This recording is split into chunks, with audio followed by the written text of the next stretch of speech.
To our meeting, would you join us in the Pledge of Allegiance?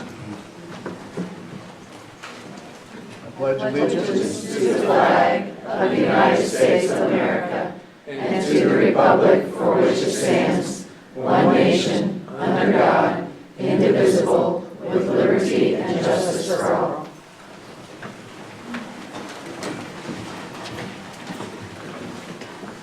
We'll move to our first item, B, which is a report by our interim superintendent. Thank you, Dr. Denny. We've got a lot of great information to share with the public tonight. First of all, Dan Grumman talked a little bit about the PSAT and National Merit Honors Program, and I am happy to announce that we have 17 National Merit finalists in the Shawnee Mission School District this year. At Shawnee Mission East, we have, I'm going too fast for you. I apologize.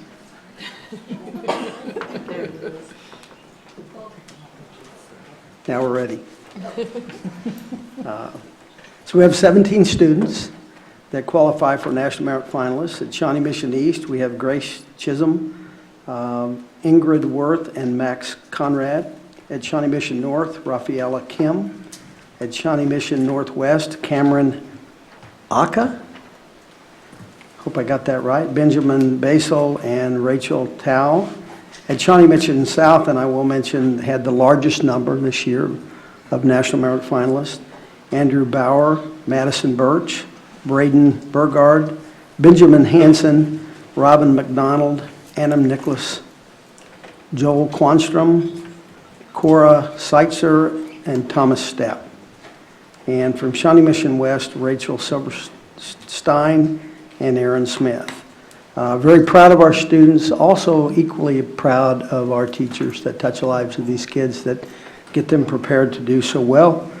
And hopefully you'll clear your calendars, because on November the 6th, we'll host in this building a little reception. It's a tradition that we have where we honor those students that night and also honor their families. So once again, very proud of our students and our staff.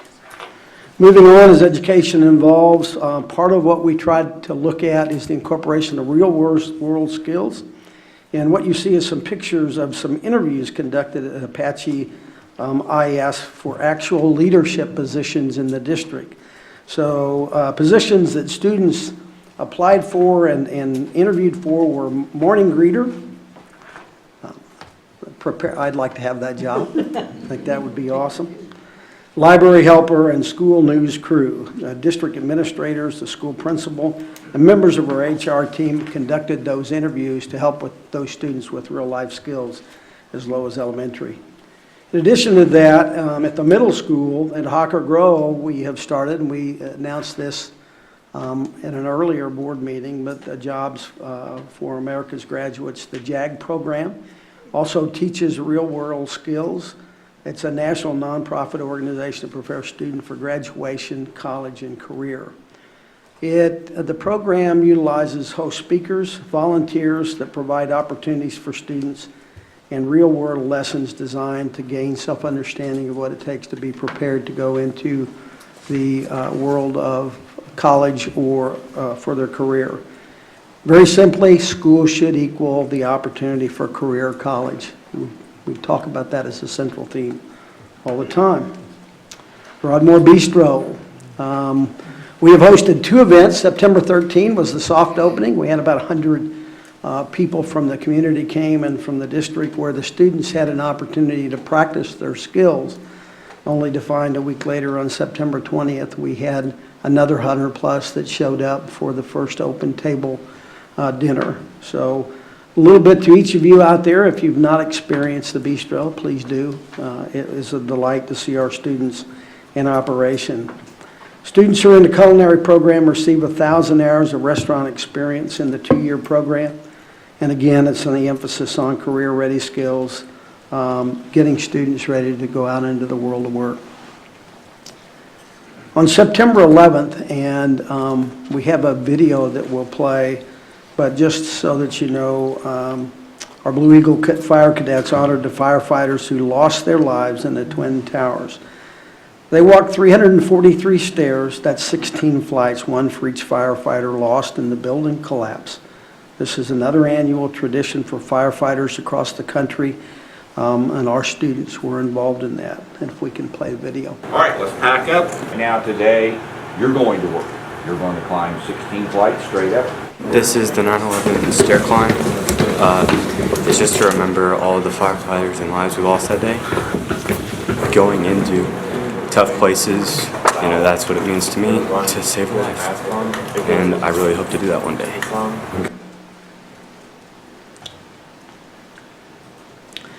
Again, helping to teach students in a Blue Eagle program to respect the traditions of firefighters and those that have given their lives, I think, are a great testament for our students. And that was not an easy task. As you saw, they walked those steps with all of their gear on. It's my understanding all the students made it.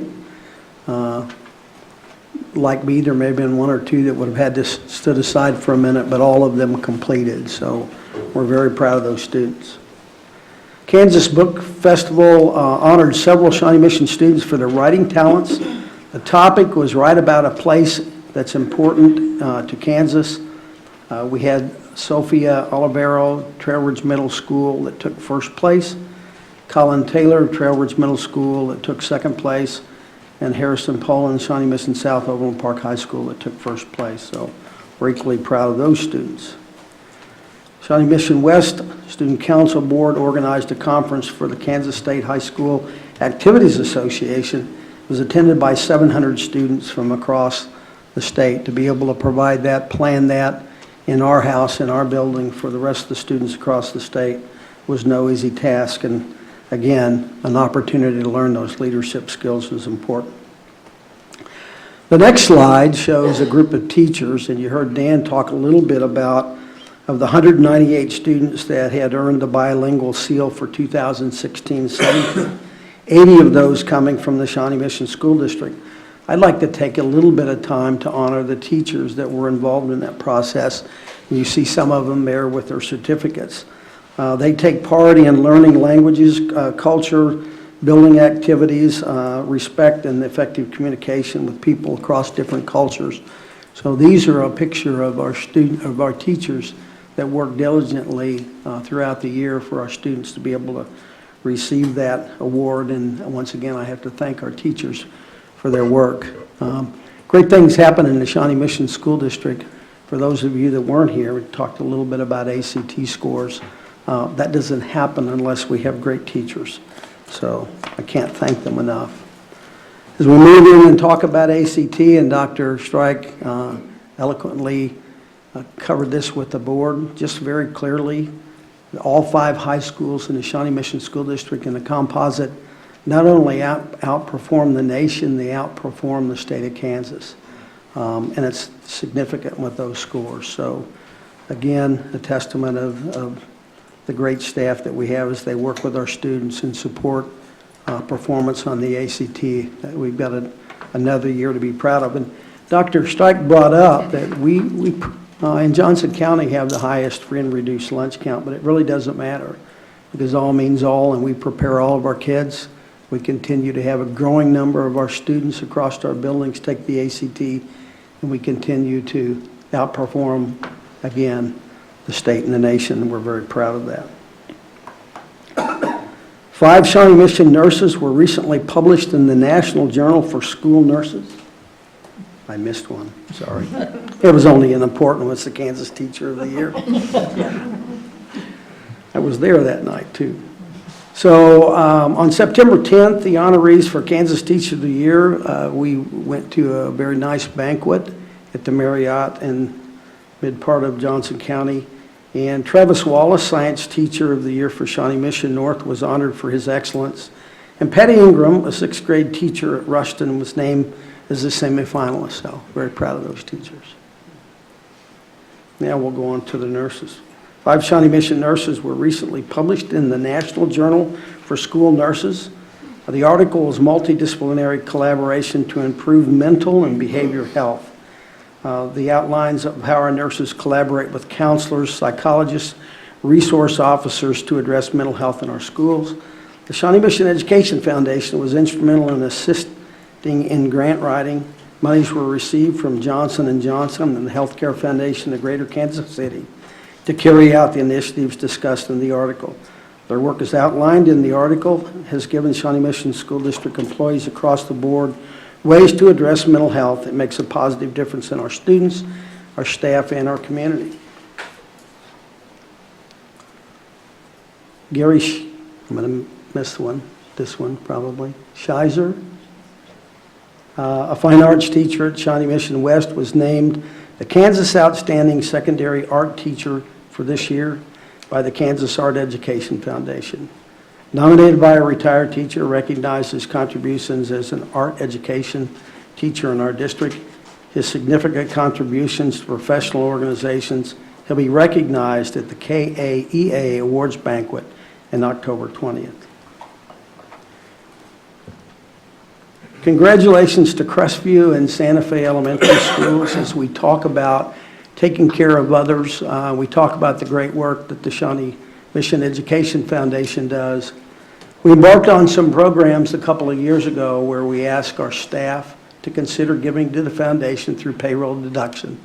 And we started that with board members and administration, and we worked that into our buildings. And basically, we started off with the mantra of 512. If our 4,000 plus employees in the district gave just $1 a month times 12, we can make a significant difference. So we looked at 512. Can you give $5? Can you give $1? Can you give $2? So we worked with administrators. They then went into their buildings. And the end result of that is we had 2 of our elementary schools that 100% of their employees gave to the foundation. We really don't care what the amount is, although those numbers grow significantly. Kim Hinkle will be glad to talk to anybody about payroll deduction tonight if you'd like to know more about the program. But we went this morning, Kim, myself, and Anthony Springfield, around to each of the buildings and went around to the classrooms, spoke to the teachers, thanked them for giving, the spirit of giving. Took them a few cookies, which is good because we learn now that you can be on a diet, but you're supposed to get off that diet once in a while. And so we provided the cookies for everybody to be able to do that. We had a great group of students at Santa Fe that basically toured us. They were ready to give us the tour and tell us about the building. So again, congratulations to those 2 elementary schools for 100% of their staff. And we were assured that they would meet that goal again. So we have a nice little sign that's out in front of their buildings. When people walk in, we'll let them know how much the foundation appreciates that in the district. I would be very remiss if I didn't mention the Shawnee Mission Education Foundation Breakfast, October 10th, 7 to 9. It is the primary fundraiser for the district. It'll be at the Overland Park Convention Center again. If you've not reserved a table, please do so, or provide a sponsorship if you would like. The great work that we've talked about from the very beginning tonight, whether it's a Jump Start program or providing assistance to families, a lot of that work is done by the Education Foundation. It's very important that we continue to work towards its success. So we'd ask you to consider to be a participant in that breakfast. I hear they've got a great MC for the morning. I'm not sure. I guess we'll have to see. Last week, very proud to do the dedication ceremony at Benninghoven Elementary School. We had students that performed and sang. Boy Scouts and Girl Scouts led patriotic portions of the program. The community was celebrated with the investment that took place. The school is a part of the promise to rebuild 1 new elementary school in each of the feeder patterns across the district. It's a great school. And Mary Riley said something that really touched me. She says she wished everybody in the audience could have seen the look on the students' eyes the first day they walked into the building, that it was priceless. And I would tell you, I happened to be there early that morning, but not when they first walked in. And there was still a pretty nice gaze in their eyes. So once again, thank this community for supporting the opportunity for us to build those facilities, Benninghoven being one of those. We did also the groundbreaking at Brookwood Elementary in the Leewood community. Students actually this year have moved into Indian Creek, and we have those students operating in Indian Creek until the building will be built. Very nice morning. The weather cooperated. All of the students actually, with the support of all the staff, of parents, and also the Leewood Police and the Overland Park Police, our students walked, which was kind of neat to see a whole school walking up 103rd Street. And I'm sure there were probably some cars that had to stop while we were crossing the streets, but that's okay. Kids got there safe and got back. We did have representatives from Jay Dunn. Mayor Dunn was there from the city of Leewood, and I would remind you that this is a part of the renovation program across the district. Briarwood, Crestview, Trailwood, we're doing Brookwood, Benninghoven just opened, and we have Lenexa Hills that's under construction. So if you count Shawnee, which opened first, that's 7 elementary schools since 2014. Just a little short of amazing. Construction update.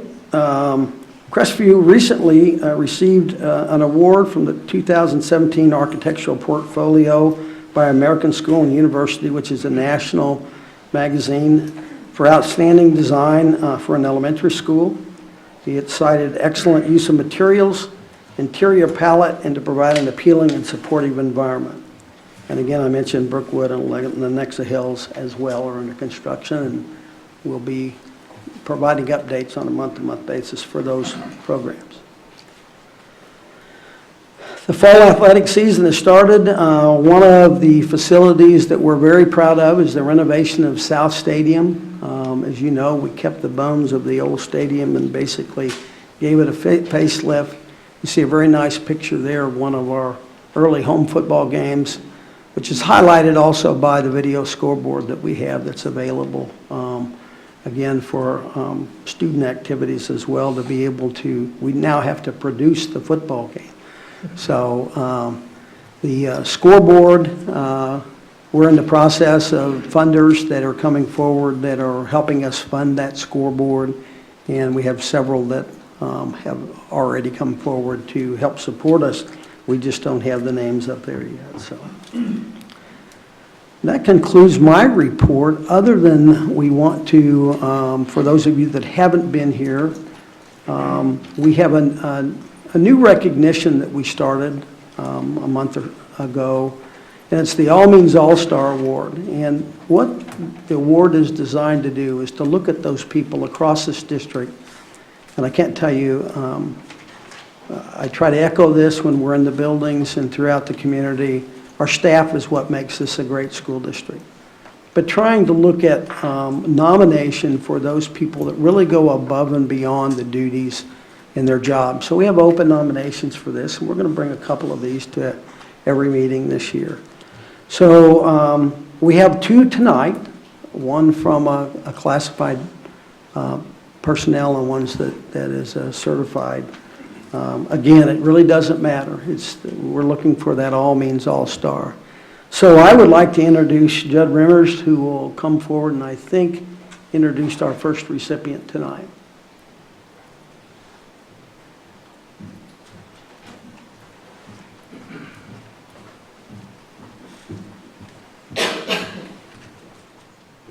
Good evening. I'm extremely pleased to be here tonight to help recognize Augustine Villegas. He is our building manager here at the Center for Academic Achievement. He's a 19-year employee of the district and is just a great example of an employee who takes pride in their work each and every day. He is always ready to assist district staff, students, and community groups however he can. And those of us who have had the opportunity to work alongside Augustine can truly speak to his helpful and positive attitude that truly uplifts those around him. So at this time, do you want Augie to come down?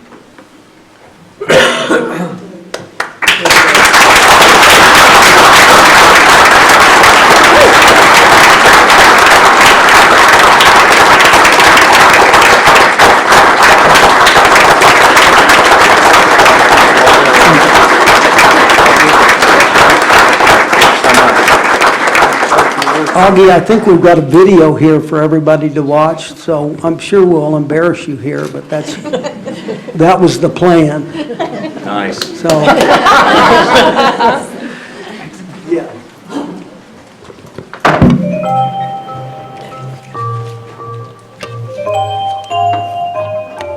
I'm so glad that we're recognizing Augie as an all means all-star because he is one of those people that really epitomizes what the Shawnee Mission School District is. That's always there to lend a helping hand, and when we champion those types of qualities, it's definitely something that needs to be celebrated. They need a mop in the bistro dining room. Okay. Augie's been key for our transition. You know, we're all excited to be here, and he starts our day off with a big smile and the right attitude. All right, man, well, you know where I'll be. Okay. I know where you live. Not only is he a great worker, but I mean, he's probably just the kindest, most energetic, friendly guy out there. You can go up these stairs, walk straight down the hall, and then make your first right, and the doors will be on your left side. Awesome. All right? Thank you. All right. Even when he gets pulled in, several different directions during the day, he still maintains a great can-do attitude. So we are extremely lucky to have Augie as our head custodian at the Center for Academic Achievement. We really appreciate all the hard work that he does on a daily basis.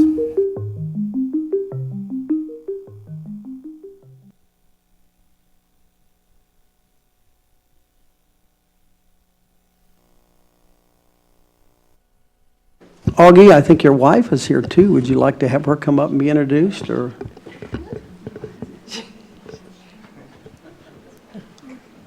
We'll get the better half up there. And then if you have a comment or a word or two, feel free. Nah, just thank you. Thank you for the recognition. It's nice, very heartfelt. Thanks so much.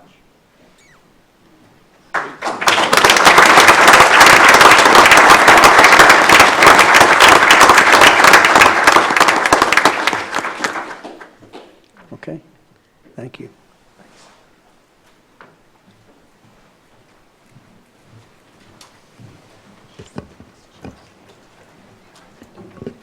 I think Mr. Burr.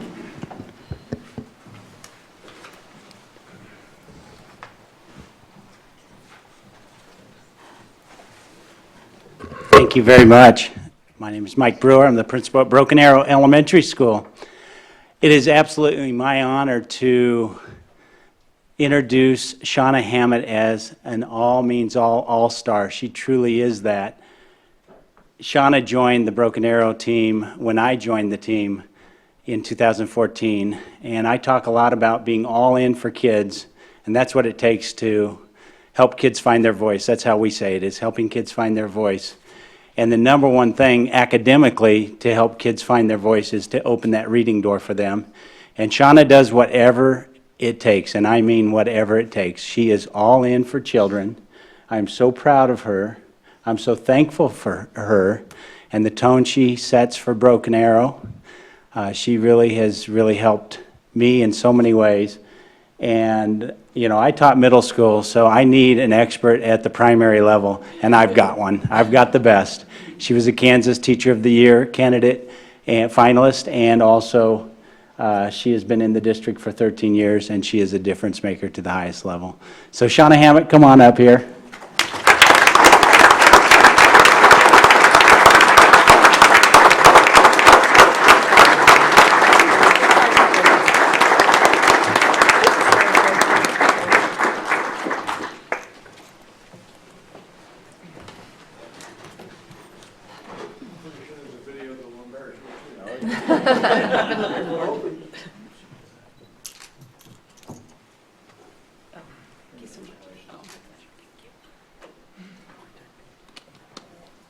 You rock. My teacher is Mrs. Hammett, and I've really wanted her for first grade because she's awesome and she's sweet and she's beautiful. Shawnee Hammett is an amazing teacher. She's one of those teachers that's all in. I talk a lot about being all in for kids, and she definitely is that type of teacher. You're always losing things. I want you to find it for yourself. There was a student that Shawnee had in her class one time, and this was a kid who came to us as a non-reader. And Shawnee did not give up on this kid. And this kid ended up leaving first grade above grade level. Yeah, her philosophy in the classroom would be whatever it takes. That would sum up what she believes about teaching and learning. It's not about the convenience of the adult, it's about what the children need. She deserves it, because she's the best teacher. She lets us color the pictures, and she helps us become the best readers. The district's lucky to have her because she's about the best teacher I've ever seen in my life. And I don't throw that around lightly. She is the best teacher I've ever taught with. I love you, and I want you to be the best teacher because you always are. I am so proud of you. Thank you for being an awesome teacher, and thank you for being a blessing to kids. Thank you, Miss Hammond. I love you.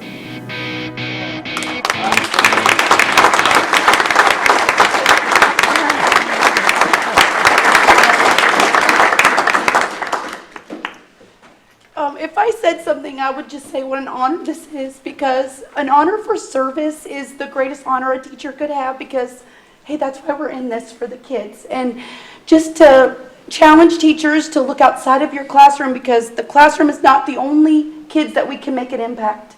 Every kid in our building, every kid in Shawnee Mission, every kid in our community, we can be the difference maker for them, and all means all. Thank you.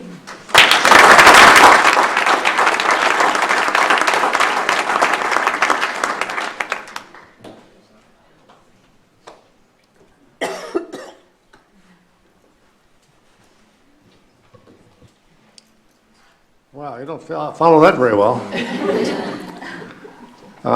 Moving back to the agenda, Dr. Southwick, we now have some special presentations. Yes, we do. Yes, we do. The first presentation tonight is on elementary science resources. And we have Dr. Aaron Smith, along with some of our staff members from across the district, that have a presentation tonight on elementary science, review of resources, and some recommendations. So. Good evening, members of the board, Dr. Denny, Dr. Southwick. Thank you for taking the time to hear some updates from the elementary science curriculum team. The team is comprised across all feeder patterns and all grade levels, so we have representation of all of our different student populations throughout the district on the science curriculum team. And during the 2016-2017 school year, the team really focused its efforts on researching and evaluating different instructional materials that could enhance and support our science curriculum in Shawnee Mission. So we began a really exhaustive search of some of the instructional materials that are available currently that are aligned to Kansas state standards. And there were 3 standout products that we felt would really be a great match and a good fit for students in Shawnee Mission. And those products were Mystery Science, National Geographic, and Discovery Education. To evaluate these materials, we utilized a comprehensive tool recommended by the Kansas State Department of Education called the Achieve Equip rubric. So this rubric really gives us a really nice in-depth look at an instructional material from its coherence, its activities, how well they align to your state standards. So we use this instrument to conduct a review of these 3 resources, and our science curriculum team also trialed these resources in their classrooms. So in working with vendors, learning about the products, and trialing in the classrooms, we found that there were really 2 products that we thought were a great fit. So we ended up really thinking that National Geographic would be appropriate for our students in grades K through 2, and Discovery Education would be a wonderful fit for our students in grades 3 through 6. So this evening, we're asking the board to consider purchasing these 2 instructional materials for our students. And I'm joined this evening by several teachers from the science team to give you some ideas about what they really felt were the standouts as to why these would be good fits for our students and our teachers, why we feel like these products would be appropriate for our students and align well with our curriculum. So I'm joined tonight by Lindsay Constance, who is an instructional coach at Blender and Prairie, and Laura Holland, who is a kindergarten teacher at John Deemer Elementary. And they're going to share just a little bit with you about National Geographic, what really stood out to us, and why we feel like this is a great particular instructional material for grades K2. So Laura and Lindsay. Good evening. We trialed this resource last year, and these were some of the top reasons that we really enjoyed using National Geographic for our primary students. One of the things that we found this resource was visually appealing in its images and content. My students were excited every single time it was science. They couldn't wait for me to pop it up on the screen. It was really amazing for them. It also gave real-life tie-ins with the Meet the Scientist at the end of the lesson. Kind of gives them a sneak peek into different science careers. The other thing that was one of the most important things for me was that it aligned to the NGSS science standards. We wanted to make sure that we had a product that was all-encompassing and that teachers wouldn't have to necessarily go outside the box for. They could use it just as it is. Our current resource that we're using is a Harcourt resource. It does not currently align with NGSS, and as a result, we're having to go outside the box more and more to try to get things to align for that. Another thing that we appreciated was that it used the inquiry model, which encompasses engaging, exploring, explaining, elaborating, and evaluating. So students get to look at the entire scientific process instead of just a certain aspect. All right, a few other things that we really liked about this particular resource. We felt that the lessons had a good balance of some technology component with interactive graphics. You could click and look at slideshows of great images. There was a read aloud component, which is really helpful for the primary grades, especially in science, some photo galleries and videos. So we liked that technology. It was also a fairly rigorous content, but we felt that the hands-on portion that was throughout all of the lessons really helped make that rigorous content something that the kids could understand, because they would read, they would see some visuals, they would watch a short video, and then they'd be able to interact in a hands-on way.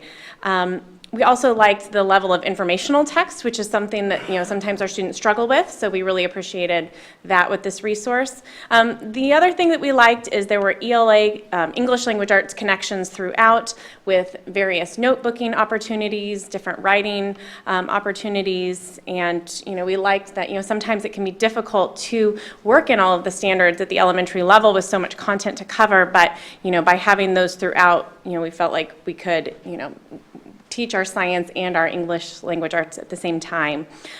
Also, a lot of our schools, with having English language learners, that can sometimes be a challenge, knowing what we can do to make sure we're reaching all of those students. And there are strategies right there in the lesson, which, as an elementary teacher, that's so helpful to just have it right in your lesson plan, so you know what to do without having to go to an additional resource to figure out how to reach those students.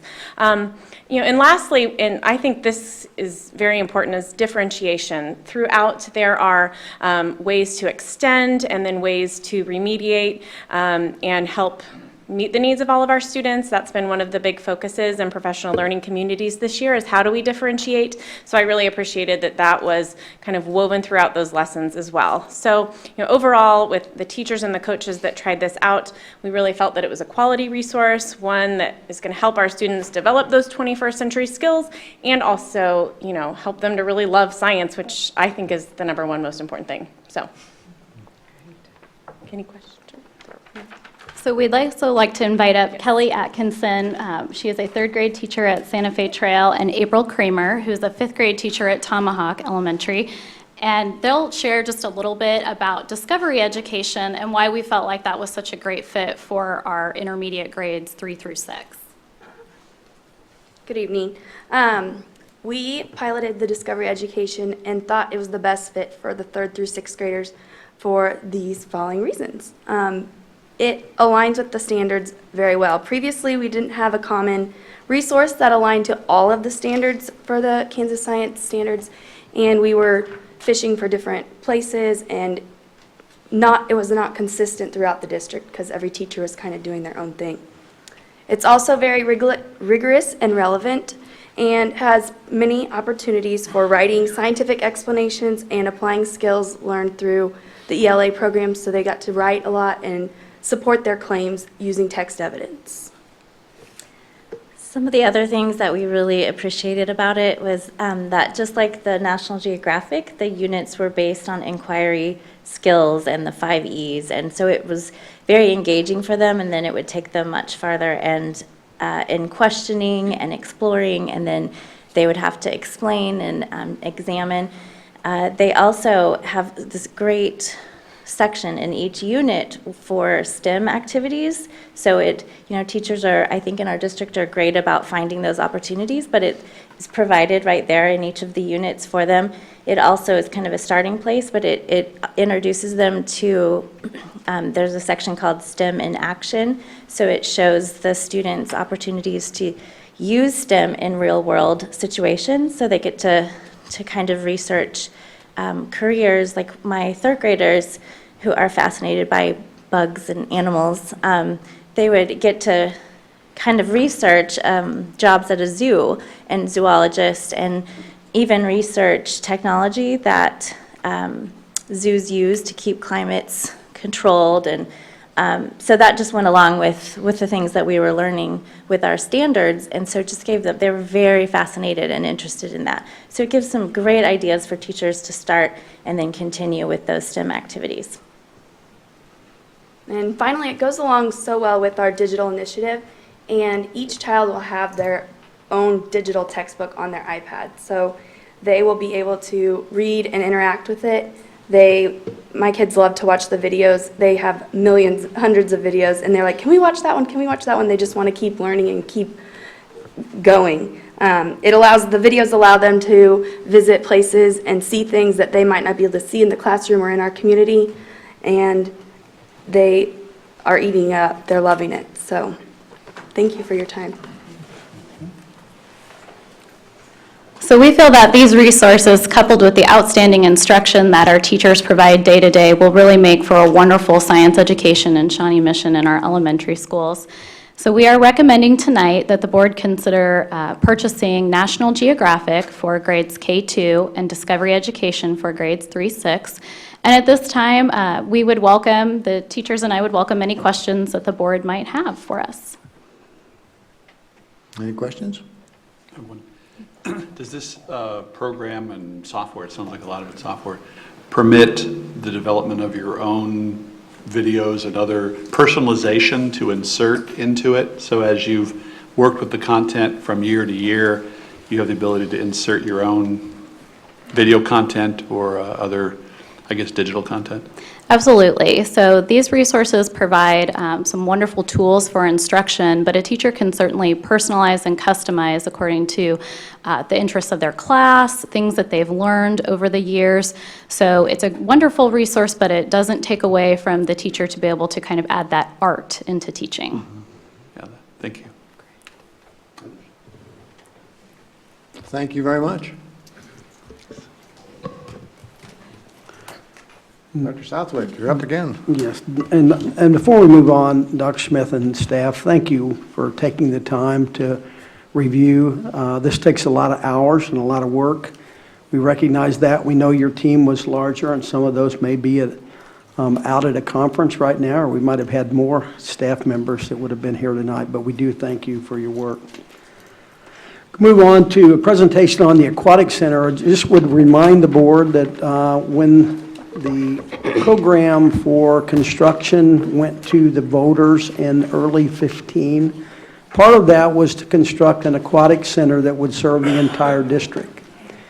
And through that process, I want to go back to a little bit of the vision, was to give us an opportunity to not only take care of our boys and girls swim team, but also and other curricular needs across the district, but also a real focus on having a space that would allow us to teach all elementary kids and give them the chance to learn to swim. As it was reviewed and put forward to look to build this facility, we know that the second greatest killer of young people is the fact that they drown. They don't know how to swim. And we don't want that to happen in Shawnee Mission School District. So We've been pretty busy building elementary schools and changing HVAC systems out across the district and redoing parking lots and turf fields and a lot of things. But we in the background also have been working on what it would take for us to deliver the promise to our community to build the Aquatic Center. And it's been a long process. We have several people that are here tonight, and I want to mention and give them a chance to speak a little bit about this partnership. But I think this has been an example of a true partnership across our community to bring this thing to fruition. I will tell you, we've worked a lot of hours, guys, and I think everybody can attest to that, to not only ensure that we have a facility that delivers the program that we need for our curricular and extracurricular, but also be able to provide an opportunity to enrich our overall community in the Shawnee Mission School District. Oh, and there's that little thing about the budget. So it's taken several months of design and estimate for us to bring this thing to you tonight. So the first part of this is we've tried to, with curriculum and other things over the last several months, provide a little bit of a presentation, and then later on down the line, we'll ask you to take action to fund it, so in the interest of delivering. So I think we've got Dwayne Cash is here tonight from ACI, who's been the project manager, who's worked diligently with our entire team to get us to where we are. He's got a short presentation, and we're going to give an opportunity for all of the team members. We've got representation. Paul Snyder's here from Johnson County Parks and Rec. Eric Wade is here from the city of Lenexa. We've got Eric Floyd and Jeremy Baum from J.E. Dunn. We've got Michael Couts and Dwayne Cash that are here from ACI. And of course, I would be remiss if I didn't mention Mr. Robinson, who, when we have to pencil whip something to make sure that we get it in a cost that we can afford, he's the one that keeps us on task. So again, we're going to look at the presentation, but gives those people an opportunity to speak a little bit to the board about their parts in this. So, Dwayne? Thank you. Welcome. Glad to be here tonight. It's an honor to present to you, the board, and it's an honor to present in this building, I might say as well. It has been a long journey, as Kenny has mentioned. I have Jeremy Baum here with me, who can help with the construction aspects of the process as we went through this.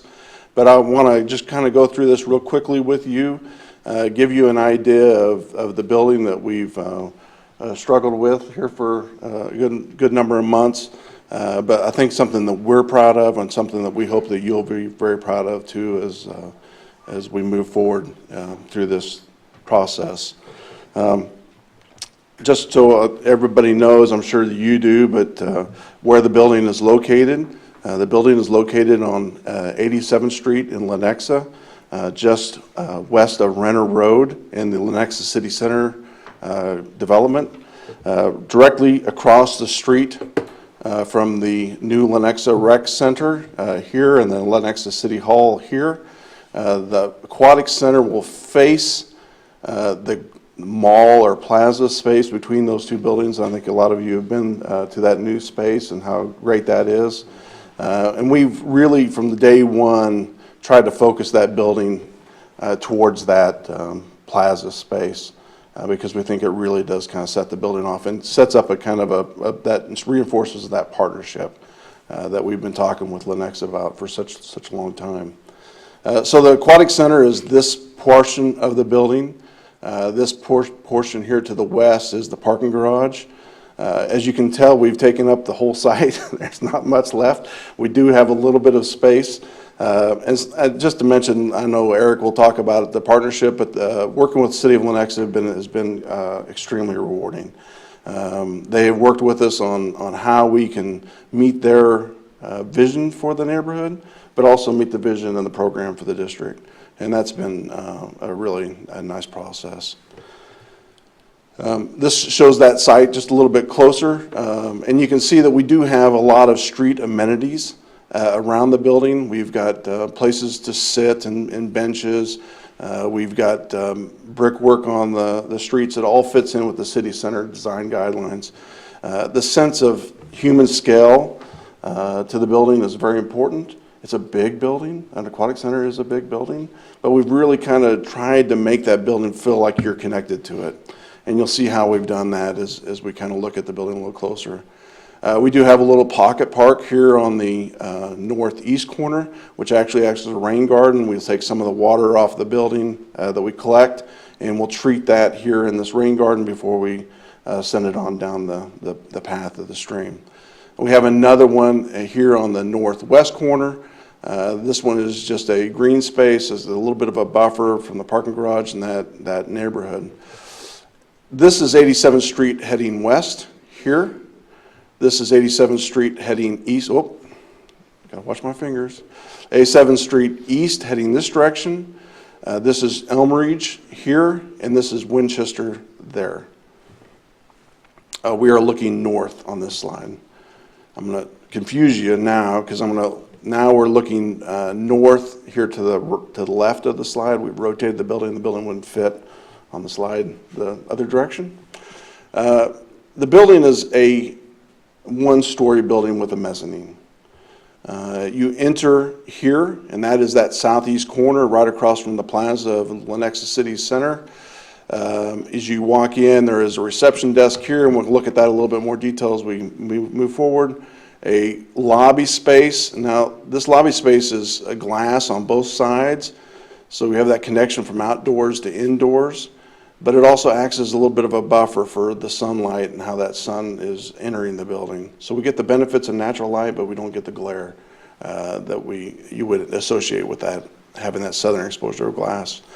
Along this side of the building is the locker rooms, coaches room, classroom, timing rooms, public bathrooms, concession stands, all of the things that it takes to run a concession stand building, as well as mechanical space. We have some mechanical space here, but the big part of the mechanical space is here, and that is the pool equipment room that supplies the needed resources to run the two pools. We do have two bodies of water.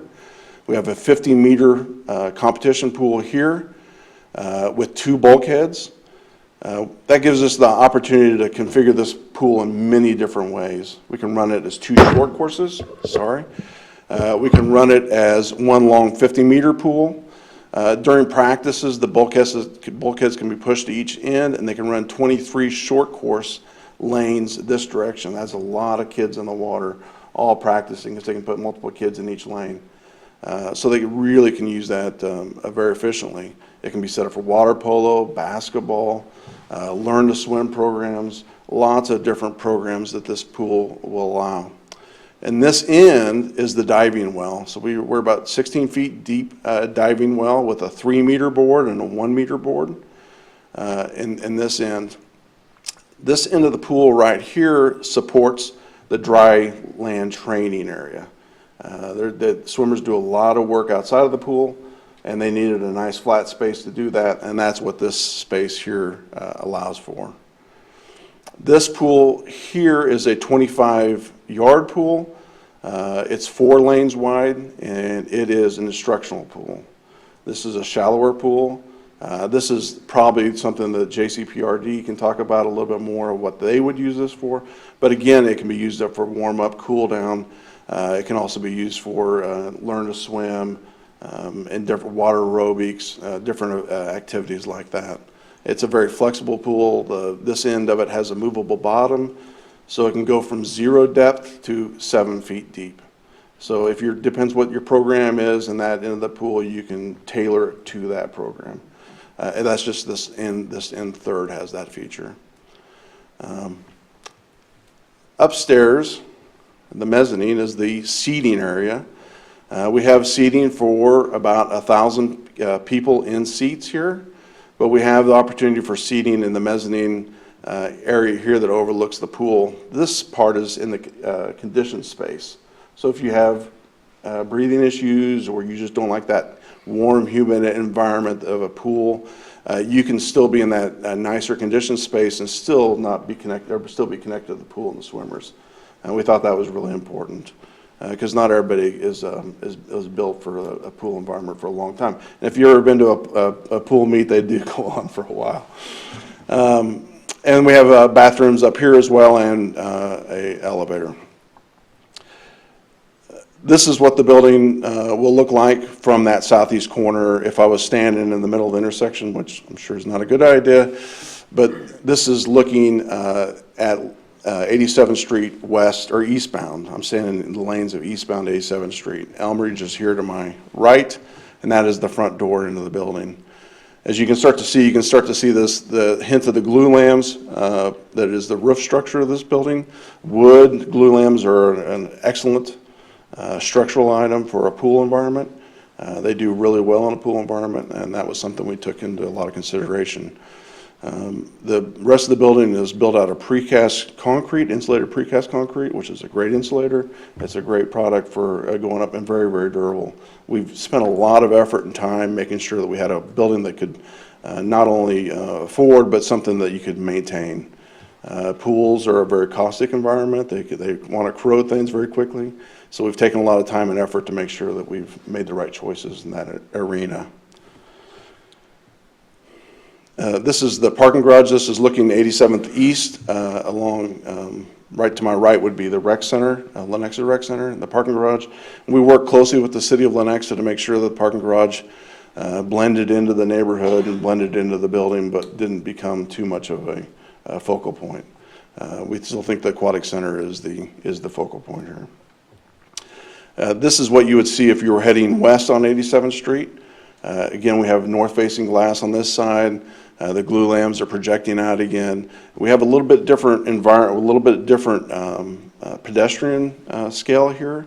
The building is actually, the slope trains down about 7 feet.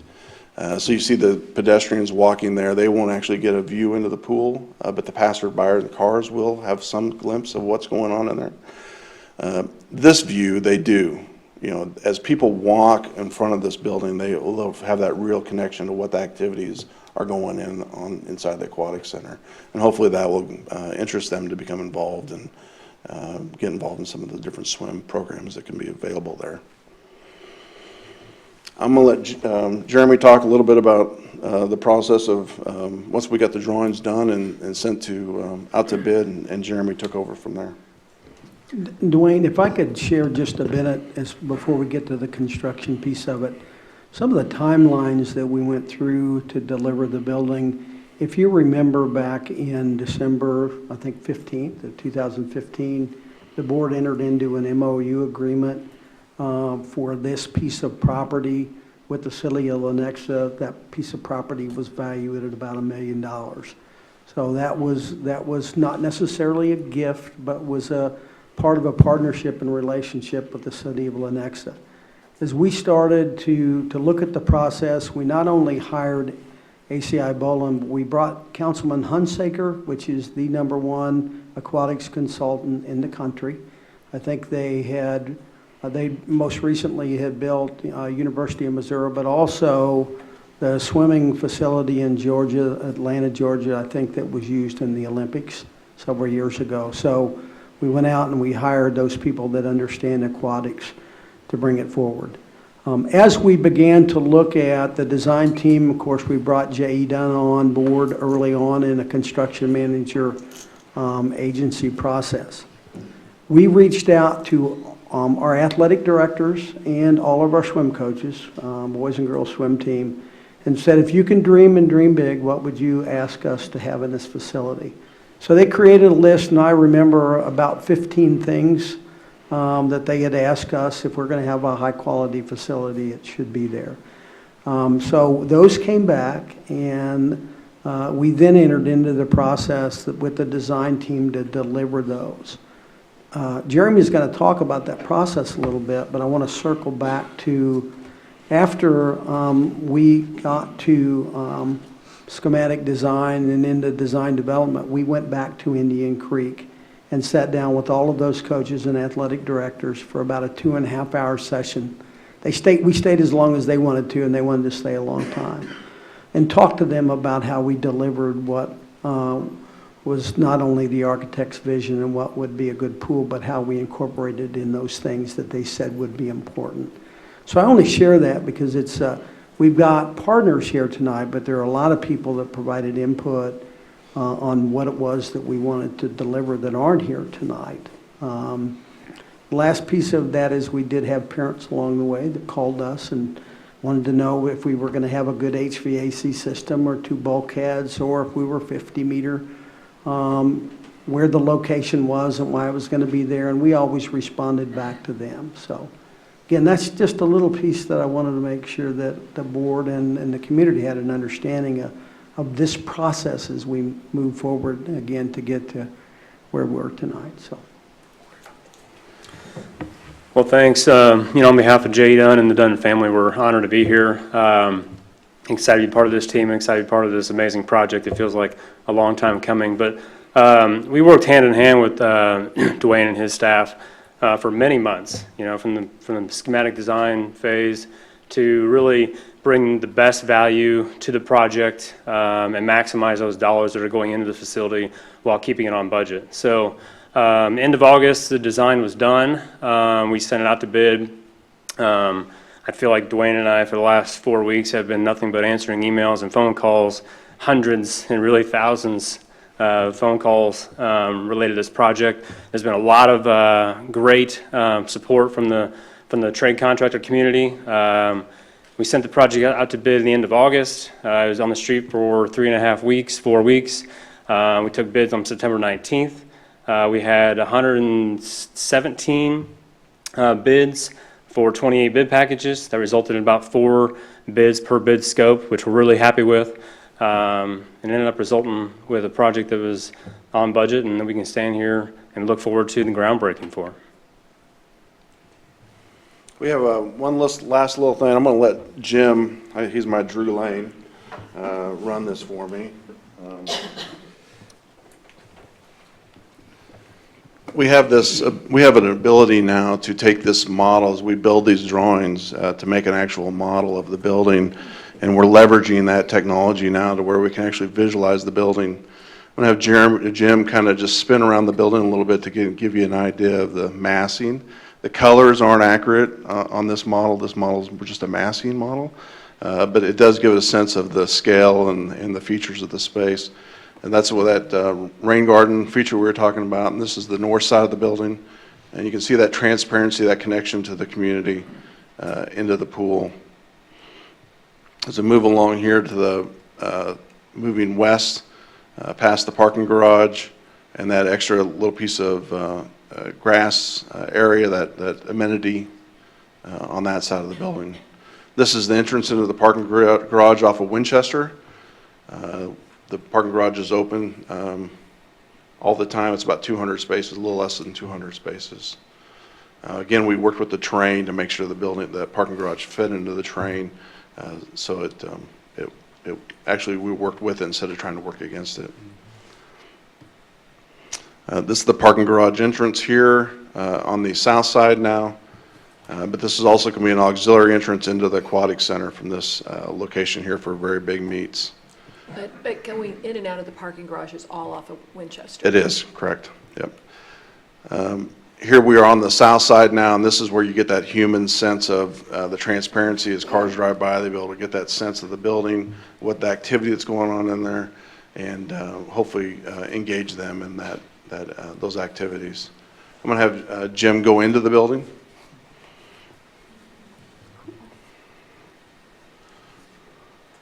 Here on my right is the reception desk. As people walk in, they're greeted right away. Worked with the JCPRD to make sure that they had what they needed there. There's a video screen behind it to let people know schedules.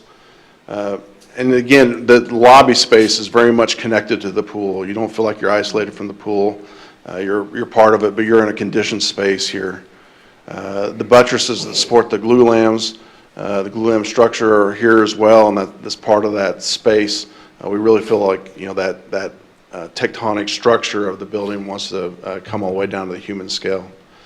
Up the grand staircase to the upper mezzanine. I think this is going to be a really popular space. It's really a great view back towards Lenexa City Center to my right and to my left to the pool. It really feels like you're connected to that environment with actually being in the environment. Jim, go ahead and go around to the bleachers.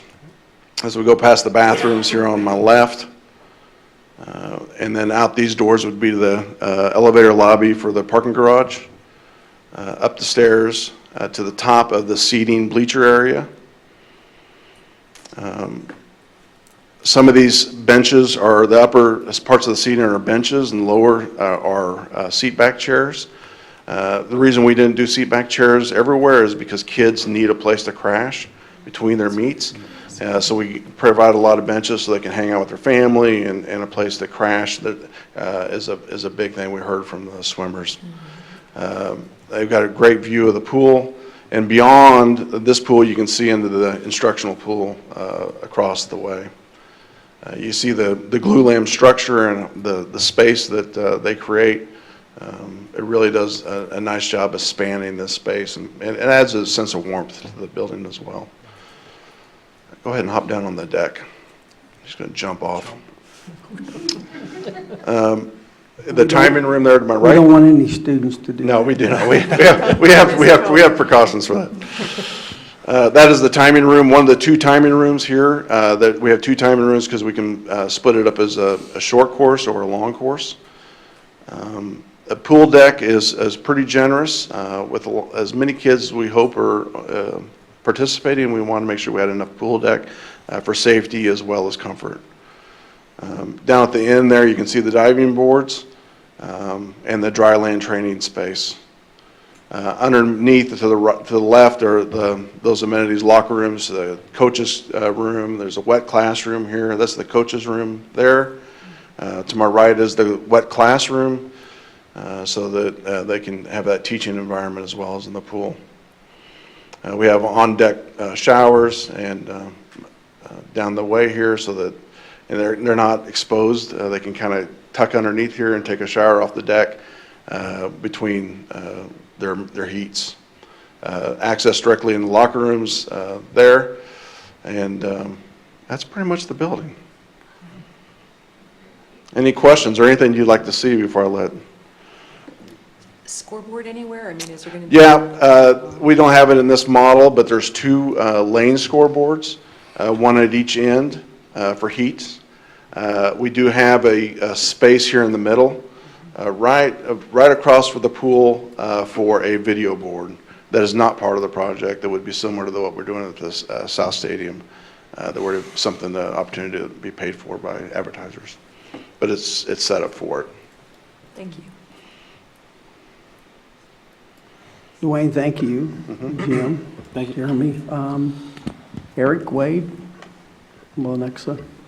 And I have to say, Eric has been a tremendous support, as Dwayne said, for us as we move forward. Not only as we move forward on the MOU, but then we brought to the board in March of last year a conveyance agreement where how the property could actually transfer to the Shawnee Mission School District with assurances with the city of Lenexa that we were actually going to build it before they gave it to us.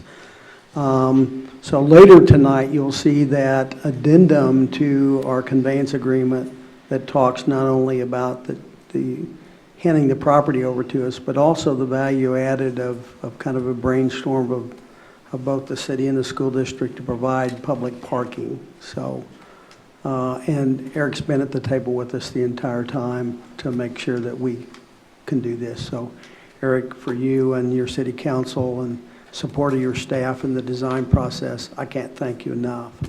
So.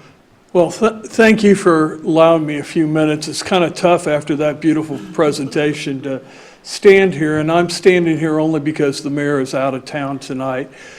He'd be far more eloquent than I can be.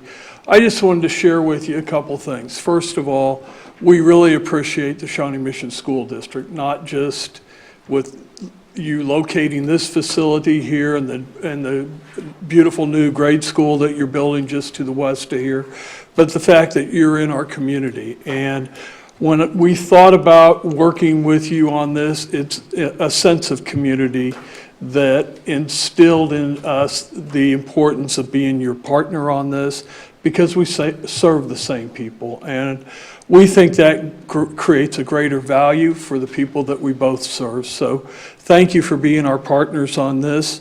I want to thank Dr. Southwick and Bob Robinson. They've been really good on a staff level working together. We have a really great location, and I hope that you've all been out there, but if you haven't, please come out. We just had a weekend-long party and had thousands of people on the Commons area celebrating a great public place, and your presence there will help make this even a greater public place. We look at this as being a great fit. As you know, we're developing sort of a brand new 21st century downtown. Part of having a great place and a place where people will come is having good components there that bring people there. And when you host events, you're going to bring a lot of people there, and it's going to be a wonderful place for them to be as well. There's hotels there, there's restaurants there, a brand new public market is there. And I think its location is a good one, especially if you're hosting regional or state events, given that the highway is right there, easy to get to. My daughter, who's now in college, was a swimmer at West, and she went to state meets. And I sat in those bleachers a long time, and I appreciate that you're having some conditioned air in this facility. And I think as a parent, I would have appreciated at the meets that I went to, a place that I could get out of that center and go and do something for the hour or two between each meet. You know, the kids are in the water for about a minute, and then they're back out, and then they're waiting a while. So we think this is going to be a great place for you to do the things that you're doing, and we want to look forward to a great partnership through the construction and everything else the district does in Lenexa. So thank you very much. Thank you, Eric. Eric, I would be remiss if I didn't tell the board a little bit. As we looked at the facility itself and throwing down a little bit of asphalt and that being our parking and trying to fence that off, we kind of came up with the brainchild, well, what if we were to build a parking garage that would not only serve the needs for when we have big meets, but also serve the needs for the area. So what we basically have as a result of the agreement is a 2-story parking garage and I think a 5-story parking garage that we know that can serve the needs of our needs and also the needs of Lenexa. I mentioned the $1 million plus that the property value was, but also as we came up with the value added, Eric said that they would go into a partnership with us. We own the parking garage, but they would pay for half of it, up to $2 million. So $2 million from us, $2 million from them, $4 million.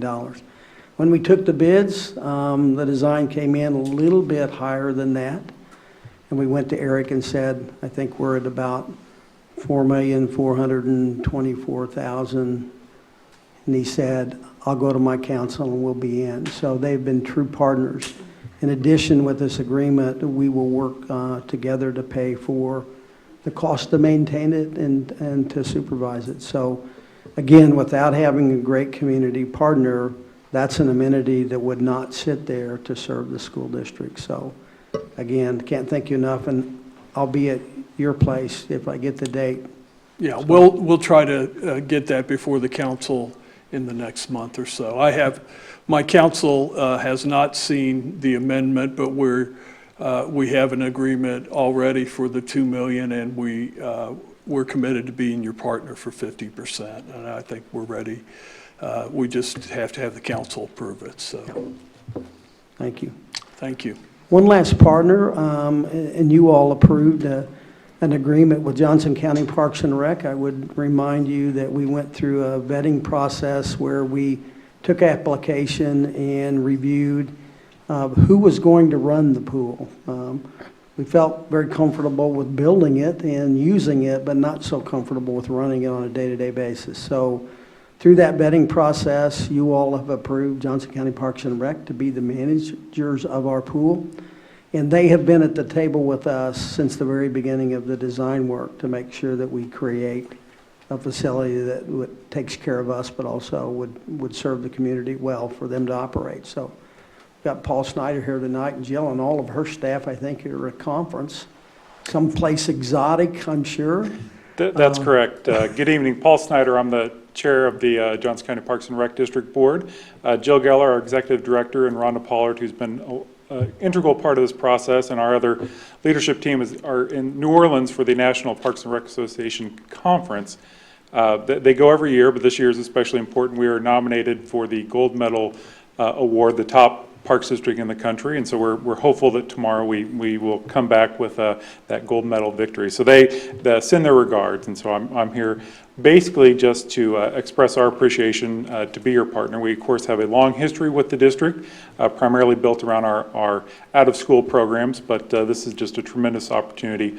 When we did our last visioning process, or not our most recent, but the one before that, MAP 2020 for the Parks District. It called for a community auditorium that the district could invest in, and while we were never able to get the funding to move forward with it, this is certainly the next best thing. And the nexus with the city of Lenexa and right there, right by Shawnee Mission Park is just really a tremendous opportunity. As you all recall from the vetting process, we have managed the Roland Park Aquatic Center for a number of years, have deep experience in how these programs work, and it really gives us an opportunity not only to manage the facility itself, but integrate different programming for the community. It's really a win-win for everyone, so we're just really pleased to be able to be your partner and to do that. And no one else has mentioned up here, I'm not sure if it's part of the open forum, I'm a Shawnee Mission South grad, so I always like to mention that I'm a product of the school district. So with that, I'll take any questions if you have any, but Dr. Southwood kind of laid it out nicely. Thank you for being here. We appreciate you Thank taking you. the time. Yep. I do have a question. I think this might be the design team and also for the city. So a lot of conversation has gone into this project and it looks beautiful. Just a couple curiosity questions really. Number one is how many teams, what's the capacity for a meet? Meaning how many teams can be using the facility at one time? Well, I think that's really up to Johnson County Parks and Rec, but we've always envisioned about 500 participants. Okay. So that's a lot of teams. I don't know how they would break that up size-wise, team-wise, but 500's always been that target number. Great, thanks. And then the other would be all the wonderful amenities across the street at the new city center. I remember early on there might have been a conversation about a skywalk or some other ways to get there. Is there going to be a special pedestrian zone? I'm picturing kiddos and families running back and forth across that street, and I just want to make sure that we've thought about that. Yeah, it will be a pedestrian zone. One of the things that the city did in its design of 87th is to split it into really two streets so that instead of it being a major thoroughfare with 8 to 10 lanes across, we have only 3 or 4 lanes to cross with on-street parking and a much slower speed limit. The speed limit through there is 30 miles an hour. The crossing will be signalized, there'll be pedestrian signals on it, and it will function quite well. And I think the driving public is getting the hang of 30 miles an hour through there, which is a safe speed for people crossing streets and on-street parking and everything else. Okay. Thanks a lot. The skywalk, we might mention, was coming in at the tune of about $1.5 million to $1.7 million, and we just really believe budget-wise we'd rather put that money in the building. So we all kind of agreed early on in the design team to not build a skywalk, although they had a placeholder for us. We thought we could spend and develop those spaces within our facility to do that. And we are also getting into, as we talked to Mr. Douglas and we tried to look at routes, we were going to get into some real security things that we really did not want to get involved in. So we can control the entrances now much better, and that money's in the building. So. We did redesign our building, so if there's a donor out there that wants to pay for the skywalk sometime, our building is ready for that to come on. Ours is not. But anything's possible. Is there a groundbreaking date? Okay, so the groundbreaking date we're working on right now, I talked to Shawnee about that, who helps coordinate that, and also the people from J.E. Dunn. It will happen in the month of October. It'll probably be in that second or third week. We're looking for a date, and we'll get that information out to you as soon as we can. I Thank you just all. have to say, as a long time ago swimmer, this is an extraordinary building, and I used to swim in YMCA's where the pools were in the basement. If you think you have humidity problems above ground, you just can't imagine what it was like back in those days. But it's really going to be an extraordinary facility, and I really thank everybody who's on the team for all the work they've done. Dr. Southwick, you're up again. Up again. So tonight we have the flavor of the meeting as we get into action really supports a lot of work that the administration has done with the staff to bring to you tonight compensation adjustments.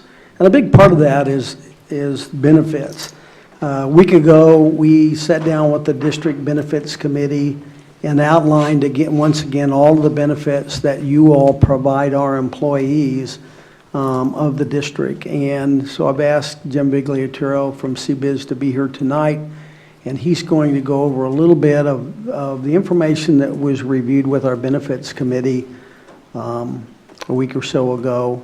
And then we have a couple of these things that we'll be asking for your approval tonight. So, thank you, Dr. Southwick and the Board of Education. My presentation doesn't have 3D agendas, although that was pretty cool what they did. Really what I wanted to do tonight, CBiz, we are your benefits consultant, and there's not just one or two of us, there's about 14 people that touch the district, not only weekly, monthly, annually. We have a lot of people that work and are into the district with doing what we can to serve you. I am here tonight actually subbing for a couple of people who actually did the renewal, and so we all do windows, right? So that's what we're talking about tonight. But what I wanted to get accomplished was really three things. One is that the Shawnee Mission School District's benefit program is extremely comprehensive. I mean, you provide a great benefit structure for your employees. You also have, last year we put in a one-on-one benefit counselors, which was well received. We're going to do that again this year. And then just recently, as you know, we've helped over the last couple of years to put in the on-site clinic and the wellness center. So we were really excited about all the things that we were doing for the district. But for January 1st of 18, it seems like we just did 17 not too long ago, but Dr. Southwick, but we've been working for the last 2 or 3 months on this. As you mentioned, we did have a meeting on September 13th with the Benefits Committee and went through 5-6 pages of data with regards to your renewal for your Employee Assistance Program, which is through New Directions, and that is going to be renewed, and it renews again January 1st of 19. Your board paid your voluntary life insurance program that's offered. It's through the standard. That's in a rate guarantee through 1 of 19. Short-term disabilities with Sun Life, it's in a rate guarantee through 1/1 of 2/1/1 of 20. And you have a vision program with VSP, which is voluntary and board offered. Your dental program is with Delta Dental of Kansas. And again, that is a couple of programs that are allowed that the employees can buy 1 or 2 programs from them. And then the board paid medical, which has 5 different programs. We added two different programs last year with the different narrow, they call it their enhancement network at Blue Cross Blue Shield. The renewal actions were very good. I think you've received those in your packets. Again, the communication process, when we met with the Benefits Committee, it was all positive. I did see one here, right? And it was pretty much thumbs up on everything that we've provided and what they want to get accomplished for the next year. And again, I know benefits is just a small part of that. Compensation, et cetera, is big too. But your benefit program here at the district is really, really good, and we're very, very proud to be a part of that. And again, benefits are important, but if they're not communicated, then they're really not benefits, right? And so last year we brought in a company called Benefits Direct, and they're sitting down with their benefit counselors, and on a one-on-one basis with every employee at the district that wishes to sit down. And we've heard nothing but great news from that, because they could sit down and decide, hey, is a health savings account right for my family? Do I want to get additional life insurance, et cetera, et cetera. So it's a great process. We're really excited about that again. They put together a nice booklet last year. It's on your district's website. It's a real good deal. Last but not least, the clinic. We're so excited about that. I mean, it's state of the art. I mean, I see all these things that you're doing at the district, but not too many school districts nationwide have an on-site clinic, and it is outstanding. We've got and not only on-site clinic, but you've got a doctor-led clinic. A lot of them are done with nurses or nurse practitioners. This is very, very important, and that whole process took 2 years, probably. And so there's another team, Aaron Eason and Caitlin Kerr works with the district on that, but we're very, very pleased with that. We're also very pleased with how that goes into the Wellness Center. The Wellness Center is very, very important. We're only as good as we are healthy, and I think that's very important. So that was short, sweet, but again, another good year of benefits, another good year of communication, and really, really pleased about the clinic and the Wellness Center. So, I would remind the board that the medical benefit that we provide, as we find across the country and across the region, we did get an increase this year. It was around 7%. The board's already voted to provide that for the teachers. That works out to be about, I say about, it's $48.12 a month extra. The board approved $49 a month. Because even unless you take the health savings plan, there's a little bit of money that comes out of your pocket. So we rounded to 49.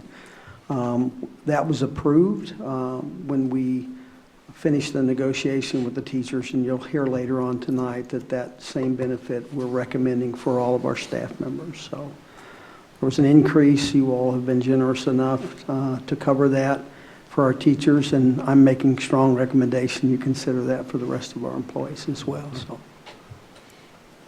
All right. Okay. Thank you. Thank you. Thank you. I guess I'm up this time. It's my pleasure to invite Dr. Dietrich to the podium to give us a report. She represents Ray & Associates, and she can give us kind of an interim report as to where we are in the process of searching for a superintendent. And I remind the board we have several issues to talk about later in the meeting, so that we can give them guidance going forward. Brenda? Well, thank you very much. I'm so happy to be here. We have had a very robust day with conversations with our focus groups. It's been very enjoyable. And the one thing that I just wanted to remind the board that we're doing when we meet with these stakeholder groups is to try and find common themes and trends of information that we can bring back to the board that I'll report out to you on the 30th. So we've got our surveys, and that's the other thing that we are focusing on with our groups that we see today, tomorrow, and Thursday. We're reminding them that they have the opportunity to give you feedback with the online surveys. And so I think we're going to get, hopefully, a vigorous response. And also reminding folks they can go to the homepage of the school district to find the links, that if there are languages in the home other than English, that we have those available for them as well. So we are a third of the way through our focus group meetings. We have a very long day tomorrow because we'll have 3 high school area meetings tomorrow evening, and then we'll come back on Thursday and meet with several other groups and have 2 open community meetings at 2 high schools. So then we will have one more opportunity to be back in the district, and we'll meet with the SMAC PTA folks on October 16th. And then the online survey will close on October 22nd, and then we'll begin compiling all of the data that has come our way. So we're getting a good response from our focus groups, from comments, people giving us really good input that we'll be able to share with the board as we go. I haven't had any questions about the timeline that people find it to be problematic or concerning. Folks seem to be pleased that we have a schedule. It's hopefully posted on the district's website. I haven't actually looked for that. I looked for the surveys. So all is going well. Do you have any questions for me? Any questions from the board? I think so. Well, we'll later on in the agenda ask you to approve the timeline, so it's no longer a draft. It will be an approved timeline, and your advertising venues to advertise the vacancy, which we will begin doing on November 1st until December 15th. So you have a 45-day application window. So I'll see you later in the agenda. Thank you. Thank you. All right, item D. Ms. Wondering, anybody sign up? Okay, so we'll go to item E. 1, approval of the regular meeting minutes from August 24th. Move approval. Mrs. Second. Bisfield, second by Mrs. Zila. Any discussion? All those in favor say aye. Aye. Opposed, same sign. Adopted 6-0. And for the special meeting, So moved. Second. Mrs. Mack and Mrs. Goodburn. Discussion? All those in favor say aye. Aye. Opposed, same sign. Adopted 6-0. Adoption of the agenda. Move to adopt. Mr. Stratton, Second. second Mrs. Mack. Okay, any further discussion? All those in favor say aye. Aye. Opposed? Adopted 6-0. Now we come to routine business by consent. Now there is opportunity for any board member to remove any item from the consent agenda for further discussion. So is there any item anyone wishes to withdraw? Seeing none, is there a motion to approve? I would move approval of routine business by consent. Mrs. Zila. Second, Mrs. Bisfield. All those in favor say aye. Aye. Opposed, same sign. So that's been done 6-0. Always takes me a minute to figure out where I'm going. So we are now down to M1. Have I gotten to the right spot? Yep. Which is approval to purchase the Discovery Education Science textbook 6-year subscription for grades 3-6. That's part of the presentation we received earlier this evening, is it not, Yes, it Dr. was. Simon? It was the presentation from Dr. Aaron Smith and also staff. So the interim superintendent would recommend the approval of the purchase of Discovery Education Science textbooks, 6-year subscription for grades 3 through 6.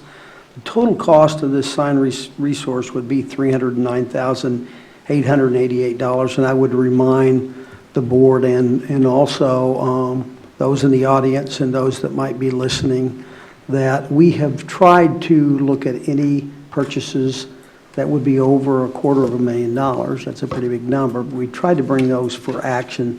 Since this number falls above that, that's why we've had the presentation tonight, and we ask you for approval. Mr. Stratton. A quick comment for those that don't get to see the detail on this. When we hear the number $309,000, it sounds like a big number, but it actually comes out to $48 a student. So sometimes I think that helps conceptually when we have 6,400 students that would participate in this program. Is there a motion? I move for approval. Mrs. Zila, second by Mrs. Goodburn. Further discussion? I do have a question. We also had a presentation from National Geographic. Is that coming to us later? It's a part of this. Is it a part of this? Okay. So this actually covers K through. Actually, that was in consent. That was a Oh, okay. 27,000. Oh, okay. I missed that. I think. So it's on the, we've passed it. Okay, I'm with you now. Where did I get lost? Any further discussion? All those in favor say aye. Aye. Opposed, same sign. 6-0. Okay, N1, Dr. Southwick. Yeah, so we have tonight for consideration and hopefully approval of all of our SRO contracts that we have across the district. As you know, we have agreements that provide support to us throughout the district from the various cities. We have the honor and the luxury of working with 14 different communities, and several of those are major players for us as we work to keep our students safe. So John Douglas has worked over this process. Earlier this summer, all of the representatives from the different entities came in and they spoke and agreed upon what the program should be.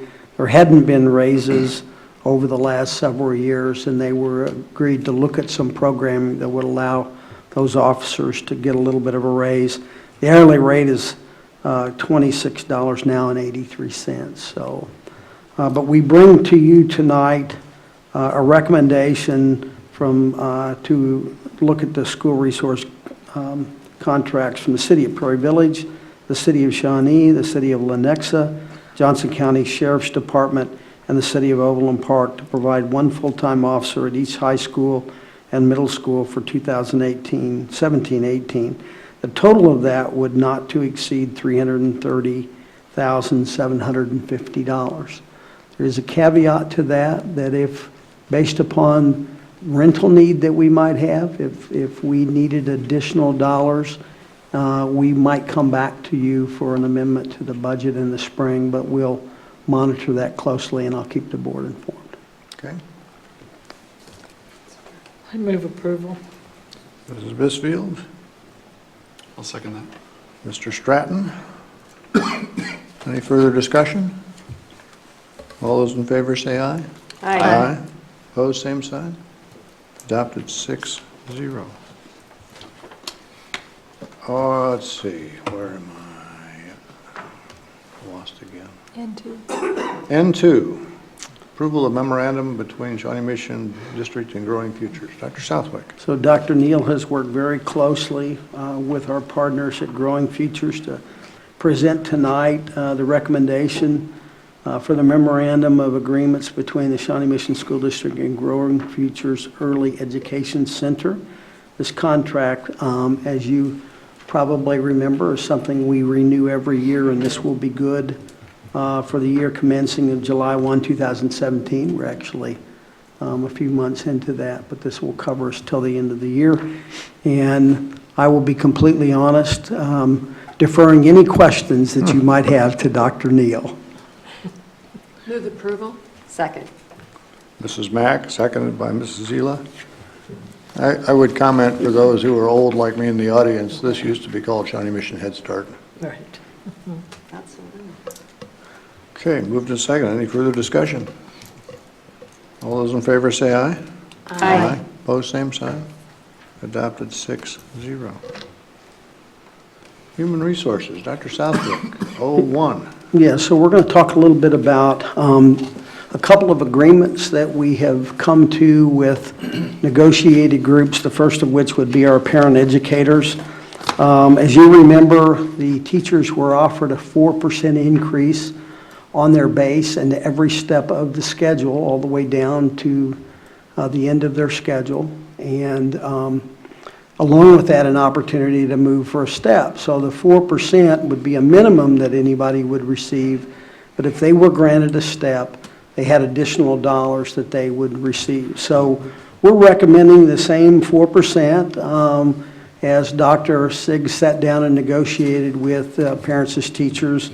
They agreed to the same 4%. They also agreed to the health benefit being covered at the $49 extra per month, Because of the nature of the work that our parent educators are involved in, and also an app that Mr. Douglas brought to us earlier last year, an opportunity to be able to be tracked if they're out and about in the community.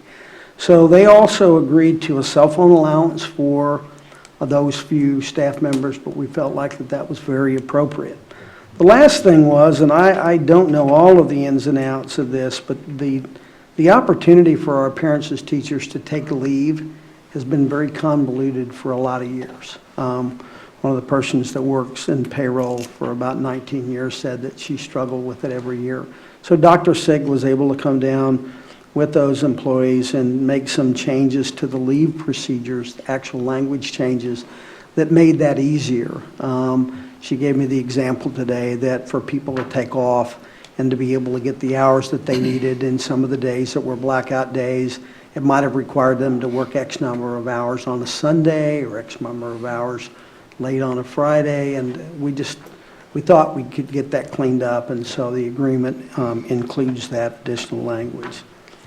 So 4% health benefits, cell phone allowance, and the change in the leave percent language. All right. Move approval. Second. Mrs. Goodburn, seconded by Mrs. Bisfield. Further discussion?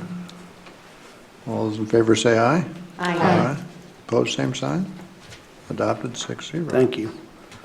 02. Another group that we have are our school psychologists that we negotiated with.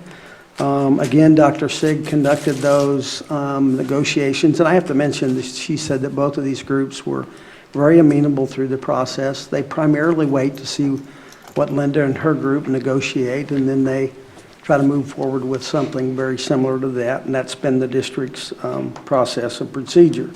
So for the psychologist, the agreement would indicate a 4% at the base and every step across the psychologist. So everyone would be entitled to a minimum of 4%, but if they get a step, they're going to get 4% plus the step.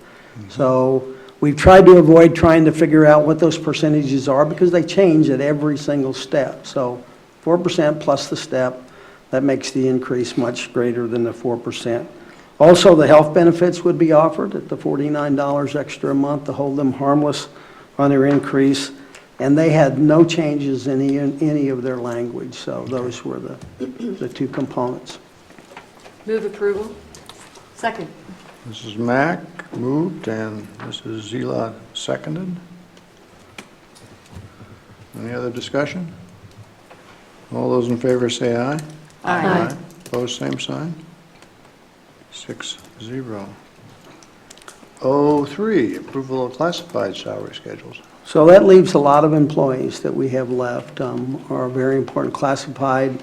This would be all of your secretaries, your paras, your aides, your cooks, your custodian, your maintenance workers. We have a lot of schedules that are out there as we provide salary and benefits for those people. I would remind you that you do not negotiate with this group, but we try to treat them as fairly as we possibly can. We have some concerns about being able to fill some of those classified positions.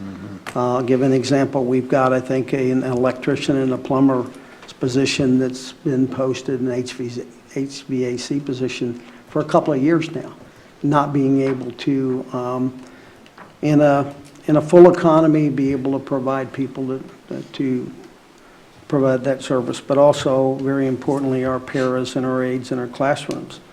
So after a lot of discussion, this is what we would recommend to you tonight, that each one of our classified employees would be entitled to 4% added to the step that they're on, so everybody gets a 4% increase, but they're entitled to a step movement as well.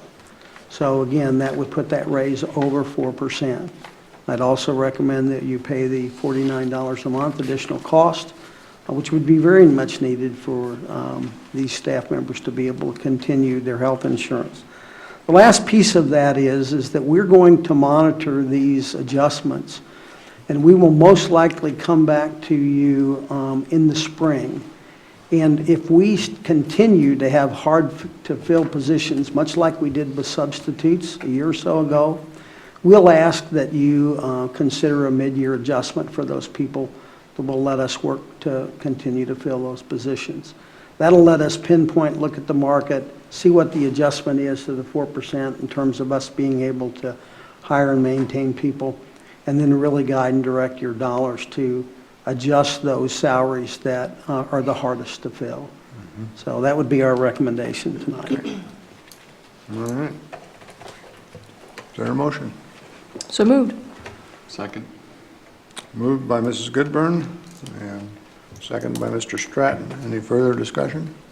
I just have one comment to make, and Dr. Southwick, I want to thank you. Kind of across the board, we've had a lot of different salaried employees of ours, and the fairness, I think, that you're trying to spread across the board is evident, very much so. And I appreciate you coming back in the springtime and kind of reassessing where we're at with our classified salary structure, because I know we want to be competitive. We want to be able to fill those positions, and it's something that we keep very close tabs on so that we can hopefully remain in the game with everybody else around us for those people with those skills. So thank you. I appreciate that, and I have to give a lot of credit to Dr. Atha, to Russ, and all of his staff, because when we have a concept of something that we'd like to do, they're responsible to run the numbers to make sure that we can do it. So I have to thank them as well. You know, and I'd be remiss if I didn't say this. We know that Amazon now is in the region, and we know that there are staff members across this region that are leaving jobs every day to go to work for Amazon at a $7 an hour raise plus benefits. So we have to be very vigilant. Our classified people are an extremely important part of the business that we do every day in the Shawnee Mission School District. Take care of kids, and we've got to maintain competitive. You can't blame any of these people for moving to a job that makes that kind of a salary adjustment. So I guess it's a blessing or a curse that we might have another plant here very close to us. And when they call for 50,000 jobs, my sense is all those won't be new jobs to the area. So again, taking care of our people is extremely important as we move forward. Okay, is there a motion? It's already been motion and second. Oh, I do, okay. We've had discussion, there's a motion, all right. Any further discussion? All right. All those in favor say aye. Aye. Opposed, same sign? Adopted 6-0. And now 04, administrative salary. So I want to move to administrative salaries, and this generally is the focus. This is a little bit different. I want to explain to the board and also the people in the audience a little bit about what we've tried to do for administrators. First, I want to say they work as hard as anybody that we have in the district. We're not going to pinpoint certain people and say they work harder than others. And as we move forward in our salaries, my philosophy is we need to be fair for our administrators as well. I'm going to recommend to you tonight a range of increases to our administrators' salary structure in 2.5% to 3%. Now, when I say that, administrators don't have steps. So we will take the salary that they made last year, and we will take that times 1.025 to come up with their new amount for this year, or 1.03. That's significant of a 2.5% or a 3%. It is less than what we've offered our other employee groups, but it's a bigger number. What we've tried to do is look at a fair number for the daily rate of pay for the adjustment, looked at the dollar amounts that it would put in the pocket of our administrators and tried to be fair. In many cases, the administrators won't receive as much as a teacher that's in the middle of the schedule that maybe would get their base raise and move down a step. But you know, that's okay, because I think we've paid our administrators very fairly. So again, I want to clarify, it's 2.5% to 3% range. The majority of our people will get 3% added to their salary that they made last year, but they have no step. So that is a true 3% or 2.5% they'll receive. I was asked a question to clarify, and I want to try to do that. Are there any employees that we have out there as the administrative group that would make more on that? First of all, if any of our administrators received a doctorate, they're entitled to $1,500 extra on their salary for achieving that goal. And so any of our administrators that got a doctorate last year, that would be added to their 3%, not included in their 3%. In addition to that, we had one employee, a Shawnee Mission Northwest athletic director. I think most of you know Mr., I'm going to try to say this, Giacalone. I think that's right. Maybe it's Angelo. Oh, Jackalone. Yeah, Giacalone. I knew I'd say it wrong. We made an adjustment to his salary schedule that was more than the 3% because as we look to review and to be fair to him, we've hired in athletic directors and have paid them additional monies higher than him who have less service and who had been with the district a lesser amount of time. So we felt like we would make that one-time adjustment to bring him up with the other athletic directors that serve the other schools.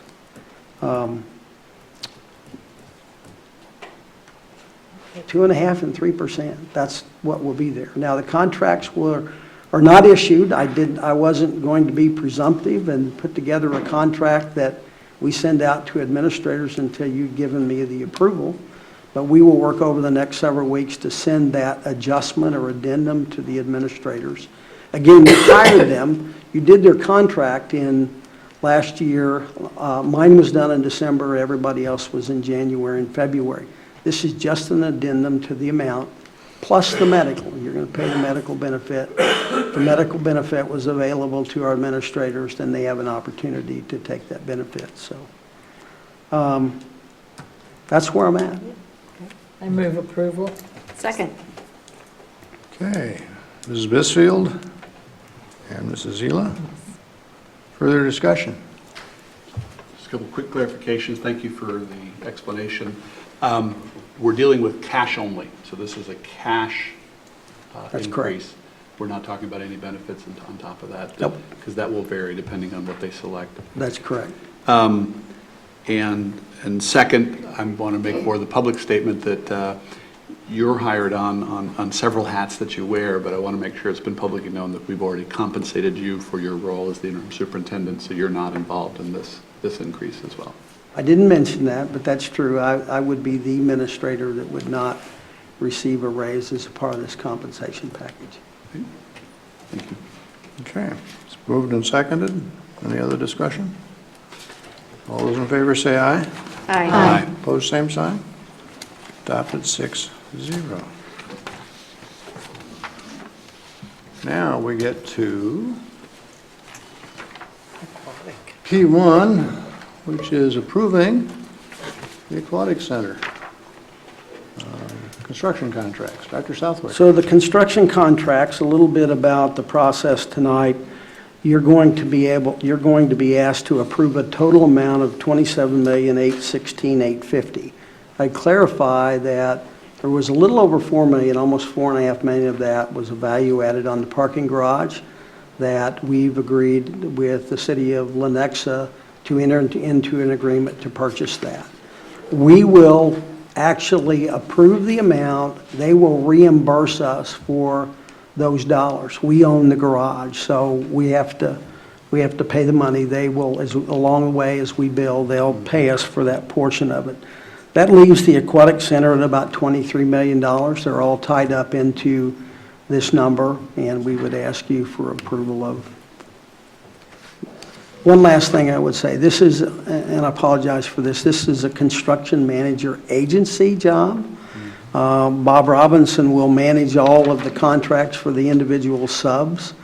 And we have some contingency built into this so we don't have to run to you doing a change order every time we have a little bit of an adjustment that needs to be made.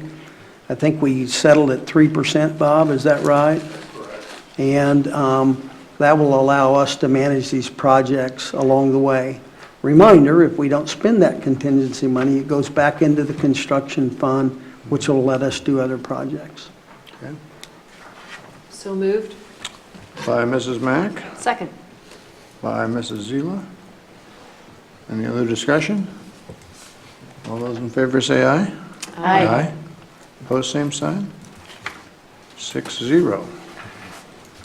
Look forward to groundbreaking. Now, P2, is that the property conveyance agreement? It is, and I remember, I mentioned earlier, you already have an MOU, and we also have an agreement. This is an addendum.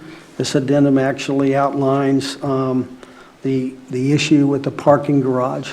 From the very beginning, we've had Mr. Logan, who has worked very closely with the city of Lenexa on the library issue and other issues for us that helped to put together the MOU agreement, the conveyance issue, and now the addendum. So he's had conversation over the last, since December of 15, probably November of 15, with Cindy Harmison, City of Lenexa's attorney.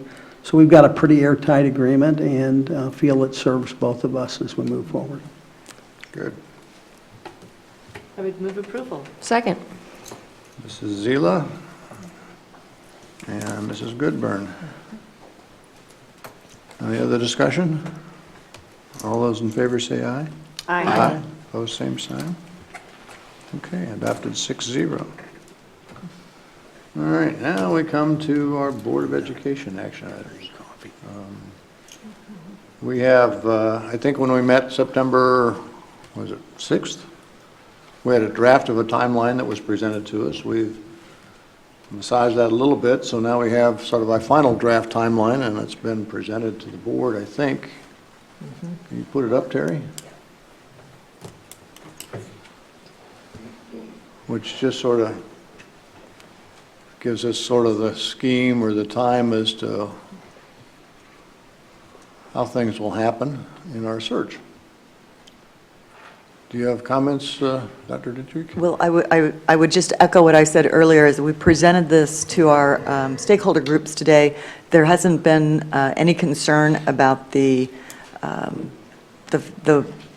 way that it flows, and it's seeming to make sense to folks that the board will begin the process of interviewing and selecting the folks to interview after your board elections, and so with the new board being seated on January 8th. So I think as things go and move forward, that it's a realistic timeline, and we are right on target. We haven't missed a step, so I think you'll be very pleased by the time we get down to February. And most of the groups understand that it's to be determined once we get into February what that might look like, just because there may be some additional input from other folks that we need to weigh. But I think this is a very realistic timeline.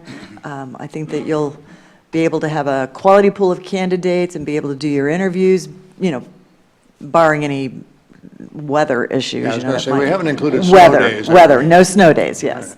But we do have some wiggle room there in January, February. So I think it's a good timeline, and I appreciate the work that you did on it yourself, Dr. Denny. Okay. So this is something we should approve. So is there a motion? Move approval. Mrs. Goodburn by Mrs. Visfield. Any discussion? All those in favor say aye. Aye. Opposed, same sign. Adopted 6-0. So it's no longer a draft. I guess you can take the red word off of there. Thank you.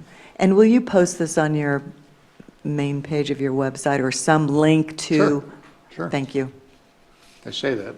Mrs. Winnering, can you do that? Somebody out there can. It'll happen. We're good. Okay. It's not me. And now we move to the advertising plan, which I think we also have. Yeah, we have that. So would you like to speak a little bit to this? Sure. Because we've had some conversation about where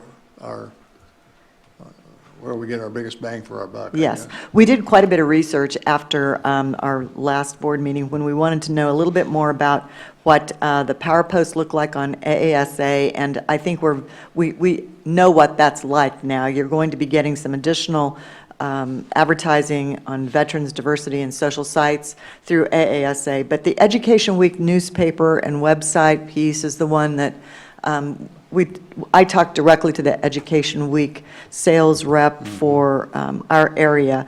And so the $395 base fee there to advertise for 30 days on their website is included in the contract. That's no additional dollars to the district. But for $1,090, you can showcase the district's ad for 1 week and 1 day. And I gave you all an example of what that might look like and where that shows up on their daily newsletter. And that truly is, I think, a wise use of your advertising dollars to advertise this position, because you'll get much more exposure for at least 1 week every day on anybody who subscribes to Education Week on the daily newsletter, and that's a good thing. And then as you go down, you'll see we talked about the National Alliance of Black School Educators. That's a very reasonable price, $250 to post that for 30 days online. And your Association of Latino Administrators and Superintendents, $150 to run for 6 weeks. And then the School Leadership 2.0, that really is a job posting site for administrators. So I think for $95, it's well worth it to touch one more base to make sure that the job vacancy is reaching the widest group possible. And then as you go down, you'll see that many of the rest are free listings that we will also tap into. We'll just need the district's help on KASB, USA, and CASBO. And then you didn't select any other options for advertising. So I think we've cast a very wide net to be able nationwide to make sure that the world is well aware, and I do say world because we often have international candidates as well, is knowledgeable of your vacancy. I think I added this up, and it's about an additional $2,094. Okay. I would move approval. Second. Okay, Mrs. Zila I heard, and I heard Mrs. Mack. Good. Any further discussion? All those in favor say aye. Aye. Opposed, same sign. Okay, that's adopted, so you can run with that. Thank you. Now, the last thing we have to provide you is a minimum salary for the new superintendent. And we began this discussion at our meeting earlier in September, and you gave us our little orange cheat sheet. I remember discussions on the order of $250,000, but I think I also remember some concern or dissent, so I'll open it for board discussion. I remember using the language in the range of $250,000. In the range of is translated to not less than? Usually that's how that's interpreted by the candidates. It just gives them a feel for what their window of compensation might look like. Just again, I'll use your term, Vice President Stratton, when you said that that's cash. That's not benefits, that's just salary. I had shared in our previous conversation an interest in making sure that we don't put the minimum too high, and therefore we have less room to negotiate with a candidate that's selected.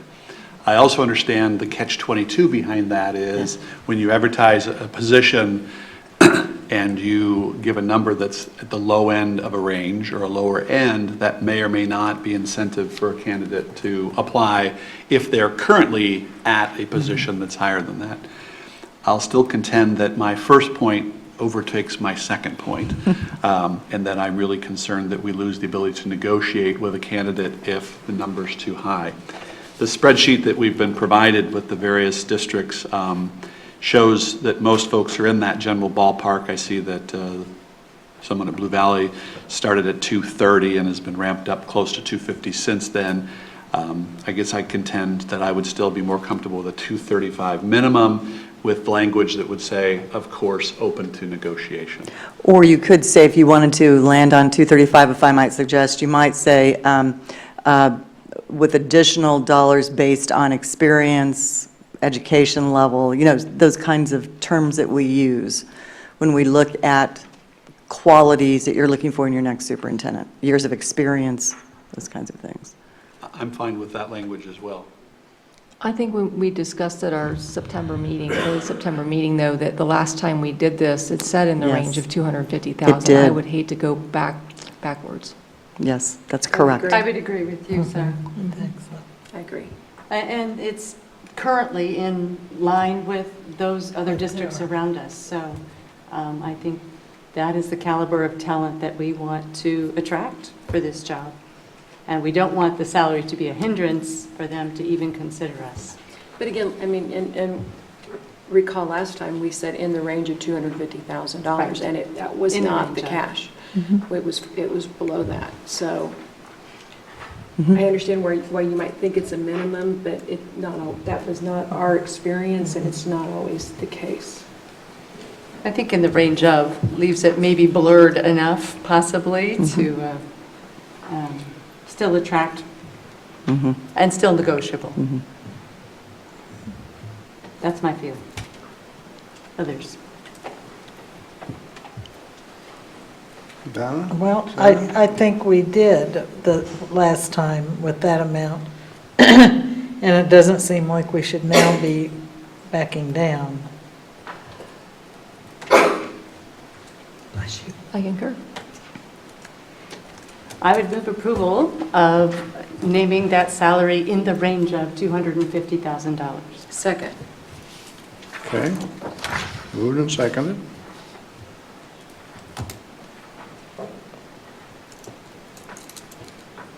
Further discussion?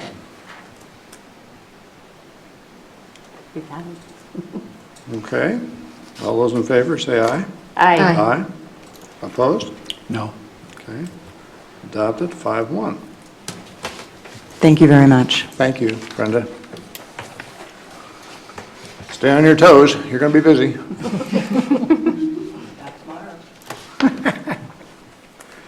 All right, we now are ready for the board financial report, is that right? So we let Russ not be here tonight. Dr. Atha is here. We have a standard report. We're only into August and September. But Dr. Atha stands for any questions you might have, and he may have a comment or two as well. So, Well, this is your monthly financial report through August 31.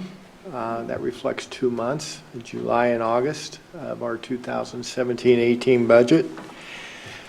There are no anomalies in this report. It's pretty straightforward. The raises that you approved this evening for the various pay groups are obviously not reflected in this budget, but the budget will be amended accordingly. With that said, if you have any questions, I'd be glad to try to answer them. But this is a report you get each and every month. We're used to seeing it. Any questions for Dr. Atha? Thank you, sir. Which now brings us to board comments, I think.